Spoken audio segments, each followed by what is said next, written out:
बिस्मिल्लाहिर्रहमानिर्रहीम। अस्सलाम वालेकुम student, welcome to aspire online classes.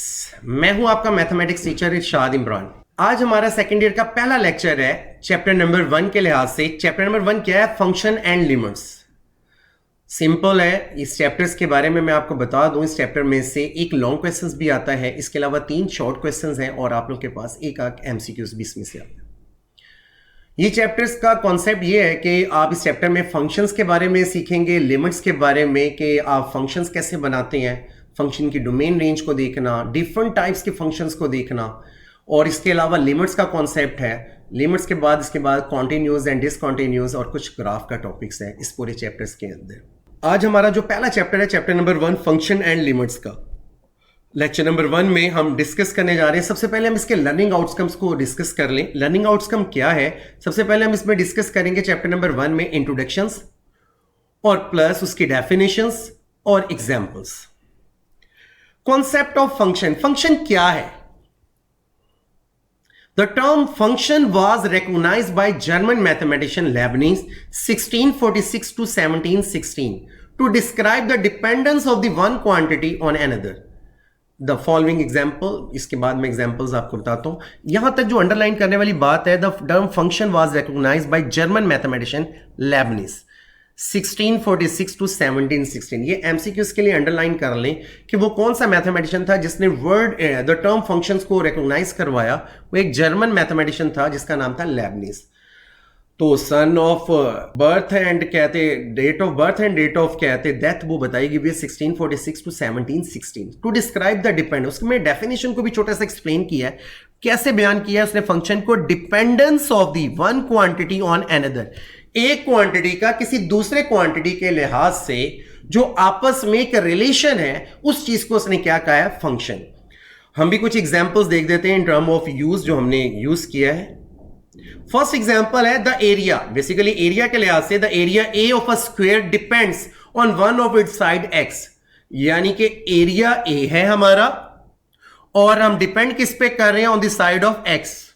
यानी किसी भी चीज का अगर आप एरिया कैलकुलेट करें, उसको मैंने ए से डिफाइन किया है और उसकी साइड को मैंने एक्स से, bye the formula square. Basically इसमें डिस्कस भी किया गया है किसका? एरिया स्क्वायर का। तो इसका फार्मूला क्या होता है? ए इज इक्वल लेंथ और कहते हैं विड्थ को मल्टीप्लाई कर दें तो वो फार्मूला बन जाता है a is equal to x square. तो देखें ये भी एक बेसिकली फंक्शन है। We say that a is the function of x, यानी ए और साइड यानी एरिया और साइड के दरमियान ये फंक्शन को डिस्क्राइब किया गया है। नेक्स्ट एक और एग्जांपल देखते हैं। The volume v of a sphere depends on its radius r। यानी किसी भी स्फीयर का जिसके वॉल्यूम को v से डिनोट किया गया है और उसके रेडियस को r से डिनोट किया है by the formula v is equal to 4/3 pi r cube. यानी कि सो वी से दैट, ये फार्मूला है वॉल्यूम का, किसी भी स्फीयर का वॉल्यूम निकालने का, v is equal to 4/3 pi r cube. So we say that, हम कह सकते हैं कि ये v is the function of r, यानी वॉल्यूम और रेडियस के दरमियान ये फंक्शन को डिस्क्राइब किया। ये एक रिलेशन है। जैसे पहले एग्जांपल में मैंने a और x के लिहाज से यानी एरिया और साइड के लिहाज से रिलेशन था, यहां पर जो है वॉल्यूम और रेडियस के लिहाज से। इसमें एक डिपेंडेंट वेरिएबल होता है और एक इंडिपेंडेंट। जैसे कि एरिया डिपेंड कर रहा है उसकी साइड पर और वॉल्यूम डिपेंड कर रहा है उसके रेडियस पर। जैसे जैसे रेडियस आप चेंज करते जाएंगे इस तरह वॉल्यूम चेंज होता जाएगा। इसी तरह साइड चेंज करेंगे तो एरिया चेंज होता जाएगा। तो इनके दरमियान जो रिलेशन है वो बेसिकली बताया जा रहा है फंक्शन के लिहाज से।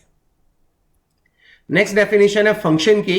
अ function f from a set x to a set Y is a rule or correspondence that assign to each element x in capital x. यानी वो बताना चाह रहे हैं एक फंक्शन है from the set x to the set y. आपके first year के अंदर भी चैप्टर नंबर 2 के अंदर फंक्शन का कॉन्सेप्ट एक्सरसाइज 2.6 के अंदर, उससे पहले इसकी सारी थ्योरी दी हुई है जिसमें आप लोगों ने फंक्शन की टाइप्स भी पढ़ते हैं।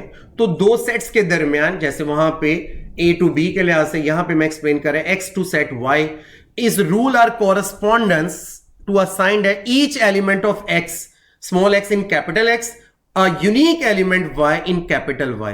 यानी कि अगर आप बारी बारी उस फंक्शन के अंदर आप स्मॉल x कैपिटल x के सेट के कोई वैल्यूज आप उसमें पुट करते हैं उस फंक्शन के अंदर, तो y की जो वैल्यू मिलती है वो यूनिक एलिमेंट्स अगर आपको मिलते हैं तो इस चीज को हम क्या कहते हैं? फंक्शन। हम नीचे उसकी एग्जांपल देख सकते हैं कि मैं ये फंक्शन बना दूं y is equal to F of X, यूं कह लें, वो मैं आगे आपको एक्सप्लेन करूंगा। ये फंक्शन बेसिकली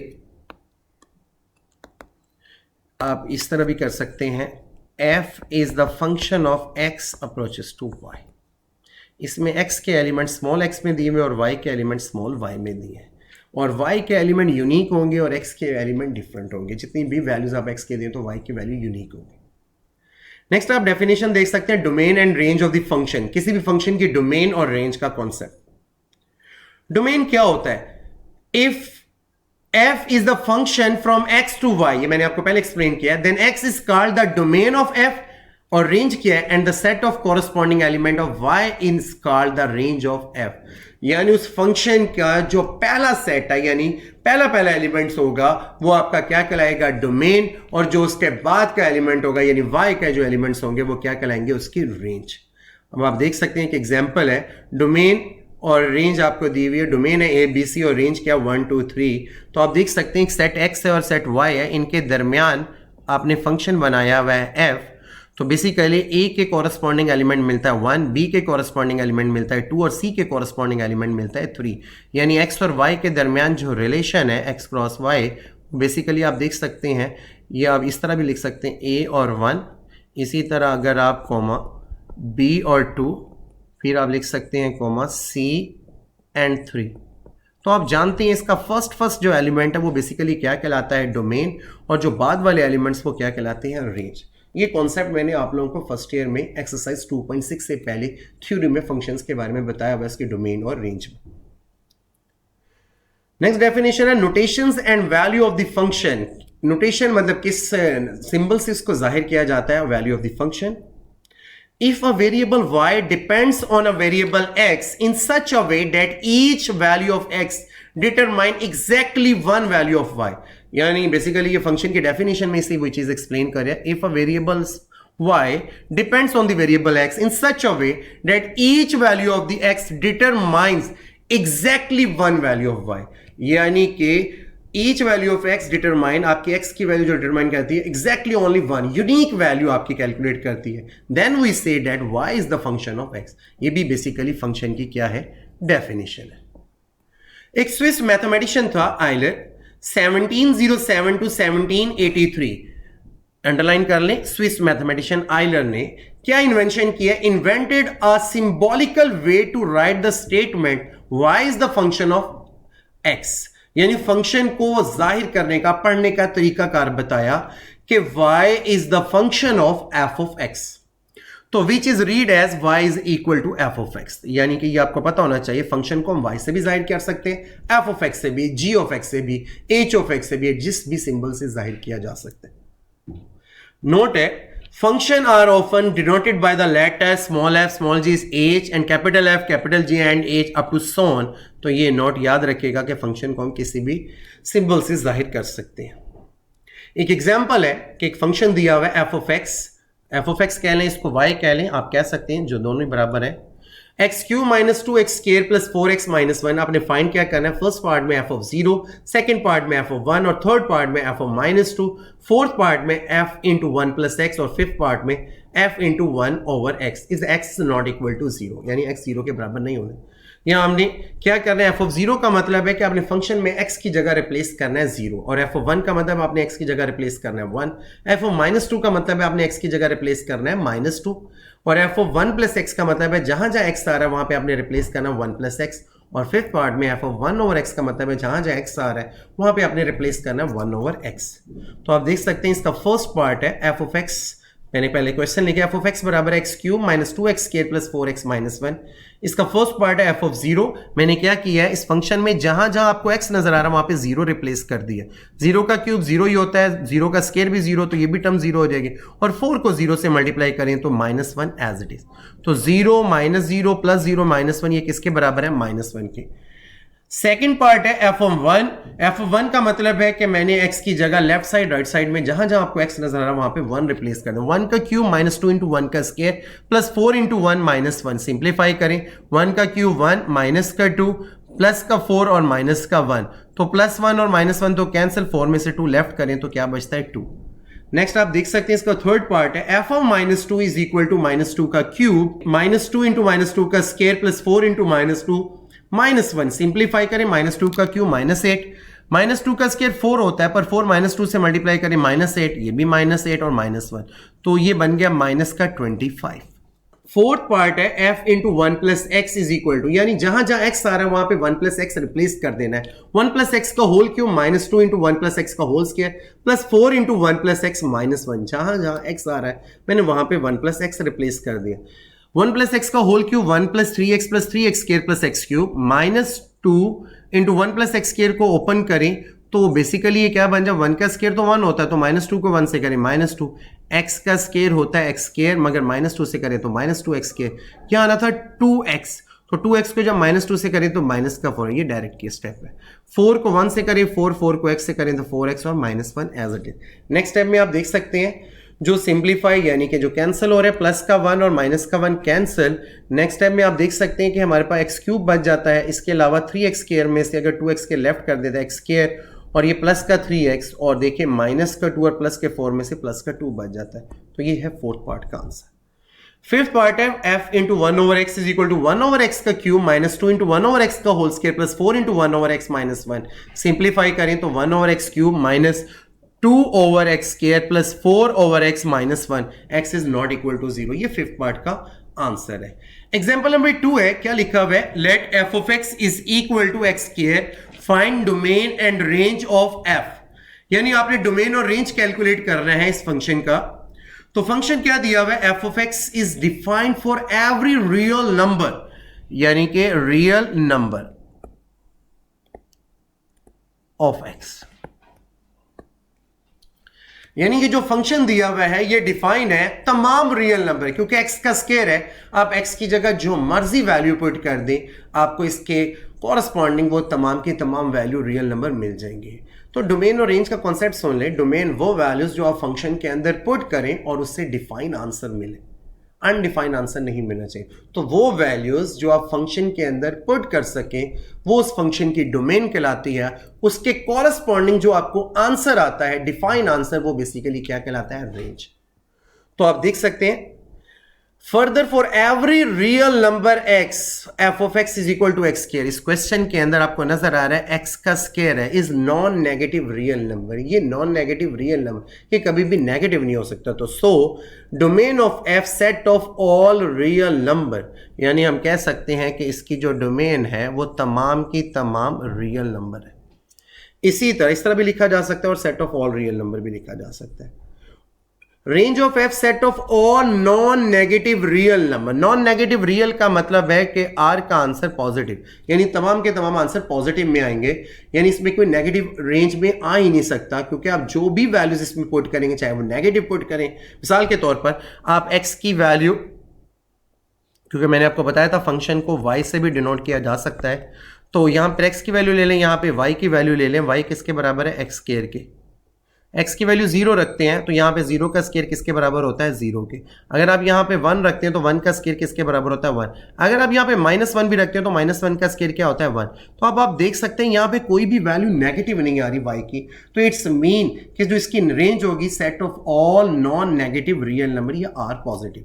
यहाँ आप यूँ भी लिख सकते हैं कि 0 से लेके +∞, ये भी आंसर ठीक है।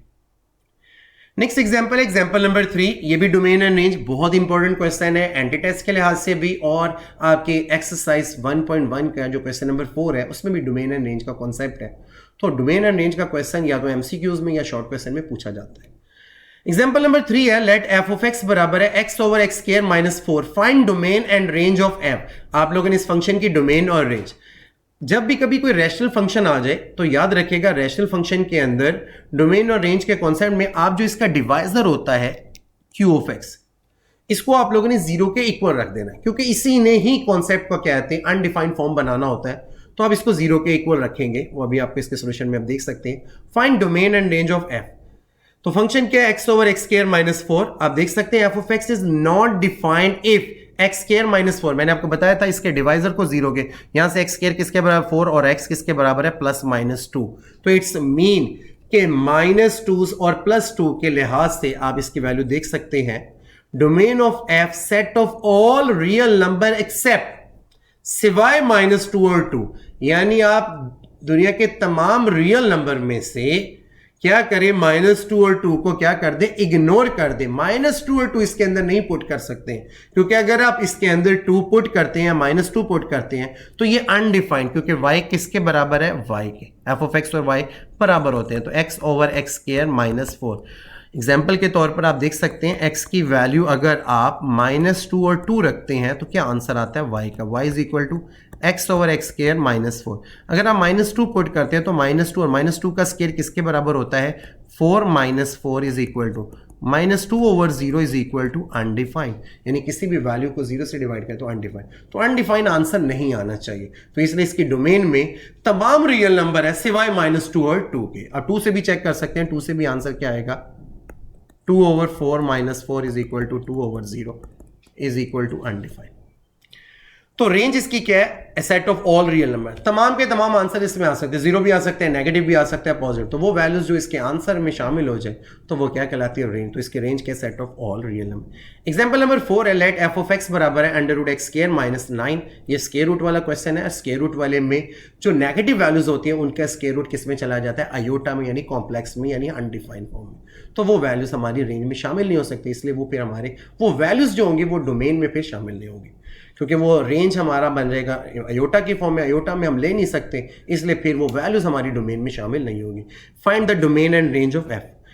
तो we see that if x is the interval -3 से लेके +3, a square root of negative number is obtained, Hence, no real number y is equal to √x square -9 exist। वो क्या कह रहा है कि जितने भी स्क्वायर रूट के अंदर जो नेगेटिव नंबर ऑब्टेन हासिल होते हैं उसमें से कोई भी real number, no real number y is equal to exist करता है। तो डोमेन ऑफ f, इसकी डोमेन क्या होगी, क्योंकि -3 से 3 का कॉन्सेप्ट क्या है कि अगर आप x स्क्वायर -9 इसको 0 के इक्वल रखते हैं तो x स्क्वायर किसके बराबर है, 9, और x की वैल्यू क्या है, +-3। तो -3 से लेके +3 के दरमियान कोई भी वैल्यूज अगर आप इसके अंदर पुट करते हैं, अब आप देख सकते हैं क्योंकि मैंने आपको बताया ये किसके बराबर होता है, y is equal to √x square -9। Swiss mathematician Euler था जिसने फंक्शन को पढ़ने का तरीका ही बताया, y is the function of f of x। तो अब आप देख सकते हैं x की वैल्यू और एक तरफ लिख लें और एक तरफ y की वैल्यू लिख लें। y किसके बराबर है, √ वैल्यू क्या है, आप -3 -2 -1 0 1 2 एंड 3, इसमें से कोई भी वैल्यू आप इसमें पुट करें, क्योंकि -3 पुट करते हैं तो उससे आंसर 0 आता है। तो बेसिकली 0 इस रियल आंसर 0 इसमें शामिल है। देखिए मैंने इसकी लाइन में इंटरवल में लिखा हुआ है -3 से 3, पर इक्वल का साइन नहीं है, तो इसका मतलब -3 और 3 के दरमियान जो वैल्यूज आती है, -3 इसकी डोमेन में शामिल है, 3 भी इसकी डोमेन में, मगर अगर -3 से 3 के दरमियान वैल्यूज इसकी डोमेन में शामिल, ये 0 इसका वैलिड आंसर है। -2 अगर आप पुट करते हैं तो -2 का स्क्वायर 4, 4 - 9, माइनस का 5, और -5 का स्क्वायर रूट किसके बराबर होता है, √5 आयोटा। तो ये इसका आंसर नहीं, इस लिहाज से 3 से आंसर आ जाएगा, पर इसके अलावा जो यहां तक जो वैल्यूज है वो इससे आंसर आयोटा फॉर्म में देता है। तो इस लिहाज से इसके डोमेन क्या बनी, domain of f, x belong to real number and modulus of x is greater or equal to 3, यानी 3 शामिल है और 3 से आगे वाली वैल्यू भी, और 3 से मॉडुलस के मतलब यानी 3 से नेगेटिव में पीछे वैल्यूज भी सारी की सारी इसमें शामिल है। इसको एक तरीके से और भी लिखा है, -∞ से तमाम वैल्यूज लेके -3 तक क्लोज ब्रैकेट है, इसका मतलब है कि -3 शामिल है और -∞ से ओपन है। यूनियन यानी आगे आप इसके दरमियान -3 और 3 के दरमियान बाकी और वैल्यूज होती है वो शामिल नहीं, पर 3 से क्लोज ब्रैकेट यानी आप 3 शामिल है, और +∞ का मतलब है कि आगे ये वैल्यूज -3 4 5 6 ये तमाम रियल नंबर इसमें शामिल है इसके डोमेन। और रेंज क्या, range of F set of all positive real number, तमाम के तमाम पॉजिटिव रियल नंबर, यानी कि आर पॉजिटिव, यानी 0 से लेके +∞ तक। तो ये भी एक एग्जाम्पल है बड़ी इंपॉर्टेंट। इसी तरह की एग्जाम्पल कि रेलिवेंट क्वेश्चंस भी जो होंगे वो आपको एक्सरसाइज में आएंगे। वर्टिकल लाइन टेस्ट, डेफिनेशन है, वर्टिकल लाइन टेस्ट क्या है कि जब भी आप एक वर्टिकल लाइन यानी कि आपकी स्ट्रेट लाइन कहते हैं, वाई एक्सिस वाली जो लाइन है उसको वर्टिकल लाइन भी कहते हैं, इसी तरह मैं वर्टिकल लाइन टेस्ट क्या है कि आप किसी चीज को चेक करना चाहिए कि ये जो ग्राफ दिया हुआ ये फंक्शन है या नहीं, तो ये भी तरीकाकार है चेक करने का कि किस तरीके से चेक किया जा सकता है। If the vertical line meets a graph in more than 1 points, यानी आपके वर्टिकल लाइन किस आपके ग्राफ को एक से ज्यादा पॉइंट्स पर टच करता है, मीट करता है, यानी कि टच करता है, तो इस then it's not a graph of the function. आप लोगों ने फंक्शन का एक टॉपिक फर्स्ट ईयर में भी पढ़ा था, into, onto, injective, bijective. उससे पहले मैंने फंक्शन की डेफिनेशन में बात बताई थी कि फंक्शन होता है या नहीं। सबसे पहले आपने ये देखना है कि ये फंक्शन है या नहीं, अगर है तो फिर उसकी टाइप को देखा जाता है। तो यहां पे भी फंक्शन को चेक करने का तरीकाकार बताया जा रहा है कि वर्टिकल लाइन टेस्ट से, यानी कि कोई भी वर्टिकल लाइन अगर किसी ग्राफ को एक से ज्यादा दफा पॉइंट्स मतलब टच करता है, मीट करता है, तो तब वो फंक्शन ग्राफ यानी फंक्शन जो होगा यानी उस ग्राफ का फंक्शन नहीं होगा, यानी वो फंक्शन हो ही नहीं सकता। इसकी एग्जांपल आपको नजर आ रही होगी। ये मैंने एक ग्राफ है, ये आप लोग के एक स्ट्रेट लाइन का ग्राफ है, वो आपके इस लाइन को, ये किसी भी लाइन का ग्राफ है, ठीक है, किसी भी चीज का, इसको वो देखें सिर्फ और सिर्फ एक vertical line only one point पर, ओनली वन पॉइंट पर ये क्या कर रहा है, टच। तो इस लिहाज से ये क्या है, फंक्शन है। पर इसी तरह देखें, ये सर्कल का एक ग्राफ है, वो स्ट्रेट लाइन का है, ये सर्कल का एक ग्राफ है। अब आप देख सकते हैं कि इस पॉइंट पर भी और इस पॉइंट पर, ये दो पॉइंट पर इस ग्राफ को टच कर रहा है। देखिए यहां पे भी कर रहा है और यहां पे भी, तो इस लिहाज से ये क्या है, नॉट अ फंक्शन, क्योंकि ये दो पॉइंट्स पर इसको क्या कर रहे हैं, टच कर रहे हैं। तो ये फंक्शन है और ये फंक्शन नहीं है। ये चेक करने का तरीका है, किसी भी फंक्शन का ग्राफ दिया हो, आप ये चेक करना चाहें कि वो फंक्शन है या नहीं, तो वर्टिकल टेस्ट की मदद से आप एक स्ट्रेट लाइन आप ड्रा करें, अगर वो ओनली वन पॉइंट पर टच कर रहा हो तो इट्स मीन कि वो फंक्शन है, अदरवाइज वो फंक्शन नहीं होगा। Piecewise compound function, piecewise का मतलब है कि ऐसे फंक्शन जो ब्रेक हो, यानी अभी तक आपने जितने भी फंक्शन दिए हैं वो सिंगल फंक्शंस होते थे। पीस वाइज का मतलब नाम से पता लग रहा है कि वो दो या दो से ज्यादा हिस्सों में डिवाइड होंगे। A function which is defined by two or more than two rules is called piecewise function. For example, ये देखिए एक फंक्शन दिया हुआ है, अब फंक्शन f of x बराबर है x और x माइनस वन। ये जो x है इसकी जो डोमेन है 0 से लेके 1 के दरमियान है, यानी 0 भी शामिल है और 1 भी शामिल है। मगर नीचे वाला जो फंक्शन है x माइनस वन, इसमें लिखा हुआ है x इज ग्रेटर देन 1 और less than or equal to 2, यानी इधर हम वैल्यूज कौन सी पुट कर सकते हैं, 1 से ज्यादा और 2 या 2 से कम, तो वो हमने इस वाले फंक्शन में पुट करना है। यानी इसको मैंने दो हिस्सों में डिवाइड कर दिया। तो ये जो फंक्शन होते हैं इसे हम क्या कहते हैं, पीस वाइज कंपाउंड फंक्शन, यानी ऐसे फंक्शन जिनको हम दो या दो से ज्यादा रूल्स में डिवाइड कर सकें, तो ऐसे फंक्शंस क्या कहलाते हैं, पीस वाइज फंक्शन। नेक्स्ट में हम देख सकते हैं टाइप्स ऑफ फंक्शन। कुछ फंक्शंस की टाइप्स हम डिस्कस कर लेते हैं। Algebraic function, algebraic function are those function which are defined by algebraic expression, यानी ऐसे फंक्शन जिनमें अलजेब्रिक एक्सप्रेशन हो, तो ऐसे फंक्शन को हम क्या कहते हैं, अलजेब्रिक फंक्शन। एग्जाम्पल देख लें इसकी, एफ ऑफ एक्स बराबर है 3x plus 5, f of x बराबर x square plus 3x plus 2। ये आप लोगों को नजर आ रहा होगा, ये ऐसा फंक्शन है जिसकी डिग्री 1 है वेरिएबल की, तो ये लीनियर फंक्शन है, पर ये अलजेब्रिक फंक्शन है क्योंकि अलजेब्रिक फॉर्म में लिखा गया है। और ये भी फंक्शन जो आपको नजर आ रहा है ये क्वाड्रेटिक फॉर्म है क्योंकि इसकी डिग्री 2 है, तो ये भी क्वाड्रेटिक, क्योंकि ये जितने भी लीनियर, क्यूबिक, ये सारे जो फंक्शन क्वाड्रेटिक वगैरह, ये सारे के सारे क्या होते हैं, अलजेब्रिक फंक्शंस होते हैं। We classify algebraic function as follow। और नीचे आप लोग को डिफरेंट कहते हैं, डेफिनेशंस दी हुई है, डिफरेंट फंक्शंस के टाइप्स हैं, जिनमें आप लोग की जो पहली टाइप्स आपको पॉलिनोमियल फंक्शंस आपको नजर आ रहा है। A function p of the form p of x बराबर है an x की power n plus an minus one x की power n minus one, an minus two x की power n minus two plus up to so on a2x square plus a1x की power 1 plus a not for all x where the coefficient. आपको नजर आ रहा होगा इस polynomial के अंदर ये जो an है, an माइनस वन है, an माइनस टू है, a2 है, a1 है, a नॉट है, आर रियल नंबर, यानी ये सारे के सारे कोफिशिएंट रियल नंबर है, and the exponents are non negative. शर्त है कि अगर किसी भी पॉलिनोमियल फंक्शन की कि ऐसा फंक्शन पॉलिनोमियल तभी हो सकता है जब उसकी वेरिएबल की डिग्री जो हो वो नॉन नेगेटिव हो, इंटीजर्स होनी चाहिए, इस कॉल्ड द पॉलिनोमियल फंक्शन। अगर वो नॉन नेगेटिव नहीं है तो वो पॉलिनोमियल फंक्शन नहीं हो सकता। तो आप देख सकते हैं इस कॉल्ड द पॉलिनोमियल फंक्शन, इसमें an is not equal to 0, यानी पॉलिनोमियल फंक्शन के साथ जो इसका सबसे हाईएस्ट डिग्री होती है उसका coefficient not equal to 0, then p of x is called the polynomial function of degree n and an is the leading coefficient of p of x। अब नेक्स्ट टाइम में देख सकते हैं, उसकी एग्जांपल है p ऑफ x बराबर है 2x की power 4 minus 3x cube plus 2x minus 1। ये एक पॉलिनोमियल फंक्शन है जिसकी डिग्री कितनी है 4।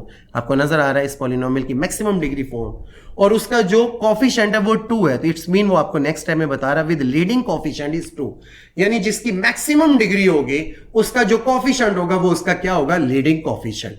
तो ऐसा पॉलिनोमियल के लिए शर्त है कि उसकी पावर क्या होनी चाहिए, नॉन नेगेटिव।